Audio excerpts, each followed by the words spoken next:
লিজা এসে আমায় তো পুরো ধ্যান দিয়ে দেখে যাচ্ছে। আমি ভাবছি কি হলো রে বাবা, তাকিয়ে থাকতে থাকতে ওর চায়ের নেশা উঠে গেল।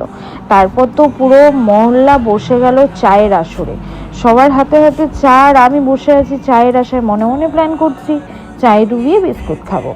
সেই সময় বান্ধবী এসে কি দিল জানো? চা না, হাতে ধরিয়ে দিল হরলিক্স। আমি বললাম ভাই আমি বাচ্চা নাকি, আমি বাচ্চা? ও বলে না না, তুমি তো এখন খুব সেন্সিটিভ, হরলিক্সটাই ভালো। এরপর শুরু হলো রানীর ডাক্তারি। হ্যাঁ মানে রানী একসময় ডাক্তারি ছিল, কিন্তু এখন বন্ধুদের চাপে পড়ে ডাক্তারি ছেড়ে সংসারই হয়েছে। তাও বললাম চল চিকিৎসা করে দে তুই যখন এত করে বলছিস। রানী আমার সামনে এক্স-রে রিপোর্টের মতন তাকিয়ে আছে। আমি ভাবছি আমি রোগী না ওর প্রেমে পড়া পেশেন্ট ভাই।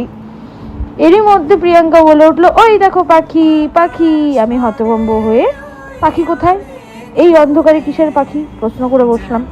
সবাই বলছে চুপ করে বসো না হলে কাঁদবে। পাখি ভাবো এদিক ওদিক তাকিয়ে। বললাম না আমি এইভাবে মানবো না, আমাকে একটা ঝুনঝুনি বা বাঁশি দাও, ওটা বাজিয়ে আমি ঘোর কাটাবো। শেষে সবাই ক্লান্ত, চা, চিকিৎসা, পাখি আর পাগলামি শেষে যে যার যার বাড়ির উদ্দেশ্যে বেরিয়ে গেল। আর আমি চোখে জল মনে প্রশ্ন, এই তো এসেছিল আবার কবে আসবে, আর আসলে বাবা আবার চিকিৎসা করতে বসে যাবে। দূর। তবে হ্যাঁ ওরা এলেই বলবো আবার এসেছে। হ্যাঁ এসেছে কি করতে। এই ভিডিওটি যদি ভালো লেগে থাকে অবশ্যই like comment share and subscribe করে দেবে। যারা আমার ফেসবুক থেকে দেখছো তারা আমার ইউটিউবে ফলো করো অবিশ্বাস ট্রাভেলস।